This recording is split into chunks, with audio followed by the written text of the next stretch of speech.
One common feature of guilds in video games is the ability to work your way up through the ranks as players complete quests, improve their skills, and earn the trust of the organization. They gain access to higher positions and new titles. In some games, players can even become Guildmaster. The issue is that becoming Guildmaster is often treated as the end of the guild's progression rather than the beginning of something new. By becoming Guildmaster, the player has supposedly reached the highest position within the organization. However, that position often comes with very few new responsibilities.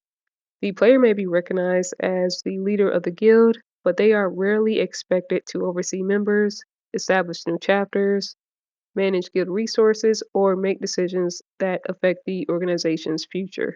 Instead, becoming Guildmaster often functions as a reward for completing a quest line. The title changes, but the gameplay does not. The result is an organization where the highest rank carries authority, but very little responsibility. To fix this, we need to give the Guildmaster actual responsibilities. Exactly what those responsibilities are will vary from game to game, but I personally think Guildmasters should have two primary duties.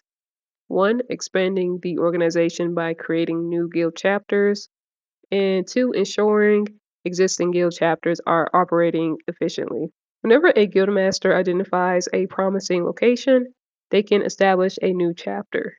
This new chapter might require gold, supplies, guild members, or some combination of the three.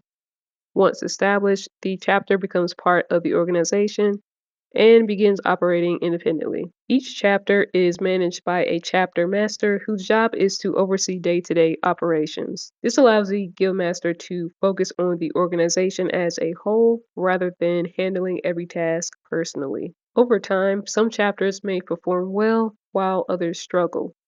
A chapter might suffer from a lack of members, poor leadership, limited resources, or competition from rival organizations. When this happens, it becomes the guildmaster's responsibility to intervene. They may choose to send additional resources, appoint a new chapter master, recruit more members, or even close the chapter entirely. Rather than acting as the guild's most experienced worker, the guildmaster acts as the person responsible for the guild's growth and long-term success. The most obvious benefit of the Guildmaster system is that promotions no longer function as simple rewards. In many games, higher ranks provide better equipment or increased prestige. The player's responsibilities, however, often remain the same. The Guildmaster system changes that. So rather than giving the player more of the same gameplay, becoming Guildmaster introduces an entirely new category of decisions. Instead of completed contracts, the player decides which contracts the guild should pursue. Instead of training their own skills, they decide who should be responsible for training others. And instead of helping the organization grow, they become responsible for its growth. The promotion changes the problems the player is asked to solve. The system also allows players to leave a lasting mark on the guild itself. Imagine a warriors guild where every trainer specializes in melee combat. So as a result, the guild struggles to complete contracts that may require archers, crossbowmen, or thrown weapon specialists. As the guild master, you could simply accept this limitation, or alternatively, you could seek out skilled characters, recruit them into the organization, and assign them as trainers. Over time, the guild begins producing a wider variety of warriors and becomes capable of taking on contracts that were previously impossible. The player isn't simply improving their own character, they're influencing the development of the entire organization. The Guildmaster system also allows the player to affect the world in ways that lower ranked members cannot. A new chapter may bring services, jobs, training, and opportunities to a settlement that previously lacked them. Over time, a successful guildmaster might transform a small regional organization into a network of chapters spread across the entire world. The player's actions are no longer limited to individual quests. They influence where the organization expands, who it recruits, and what role it plays within the wider world.